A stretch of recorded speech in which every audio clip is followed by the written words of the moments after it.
Before choosing any CRM, most companies focus on the wrong thing. They compare tools, they compare features, they compare pricing, but a CRM doesn't fail because it lacks features. It fails because it forces decisions the company never clearly made. In this video, I will walk you through 5 layers you must clarify before choosing any CRM. Each layer corresponds to a question the CRM will force you to answer anyway. The difference is simple. Either you answer these questions consciously or the tool answers them for you, and when the tool answers for you, you usually don't like the result.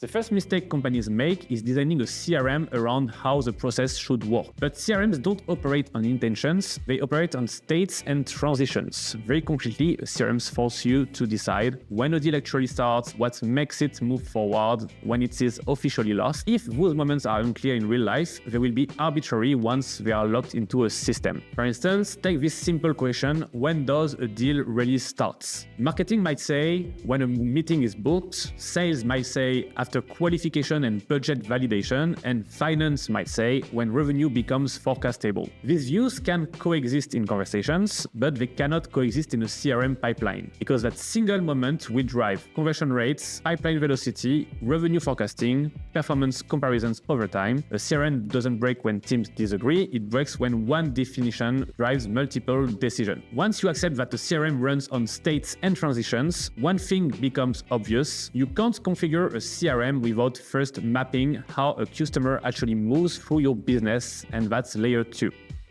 Before choosing any CRM, you need a clear map of your buyer journey. Not the ideal journey, not the one from strategy decks, the one people actually follow. What this map forces you to define: a buyer journey map answers questions most teams avoid. When does someone stop being just a lead? When do we call them MQL? At what exact moment do they become SQL? What does opportunity really mean? When is deal considered lost? When is truly won?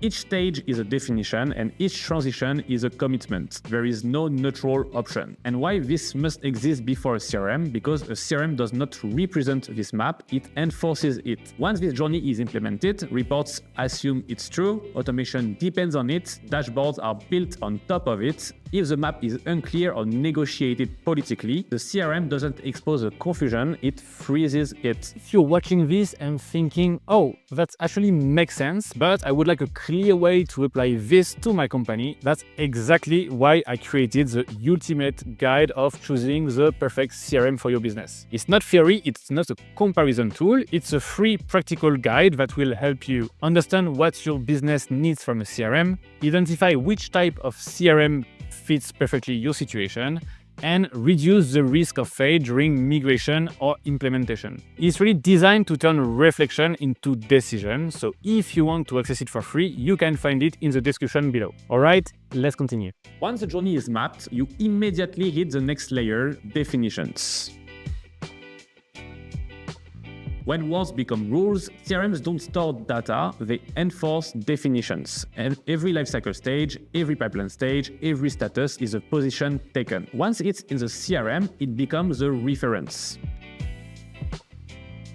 Marketing optimizes for volume, sales optimizes for closed deal, leadership optimizes for predictability. Same CRM, but different incentives. That's when dashboards stop being analytical tools and slowly become political objects. People don't argue about numbers anymore, they argue about what the numbers are supposed to mean. And if definitions are political, the CRM becomes a battlefield. Identify the few definitions that truly drive decisions, make them explicit, make them shared, and make them non-negotiable.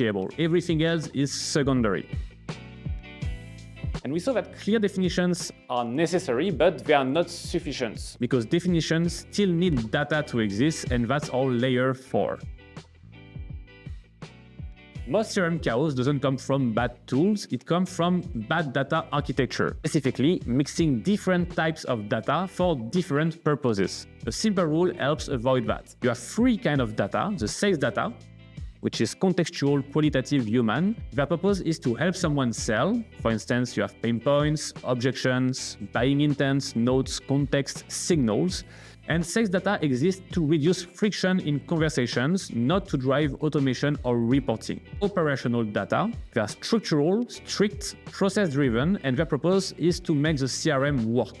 For instance, we have the lifecycle stage, the pipeline stage, the ownership, the time steps, the workflow flags. We need to understand that operational data must be boring, predictable, and non-negotiable. And our last kind of data is the reporting data, which is analytical, stable, decision-oriented, and their purpose is to enable macro decisions. For instance, the original source, the stage at conversion, segmentation, historical snapshots. Reporting data is not here to help people work, it's here to help leaders decide. And why this matters before choosing a CRM? If a property doesn't have a clear job, it shouldn't exist. Most CRM messes come from mixing these three data types. Even with perfect data architecture, a CRM can still fail. Not because of data, but because of decision paralysis. And that's our fifth layer, how decisions are made. A CRM constantly forces choices. Create or not create a property, automate or not automate a step, change or not change a pipeline. If no one has authority, nothing moves, the system freezes.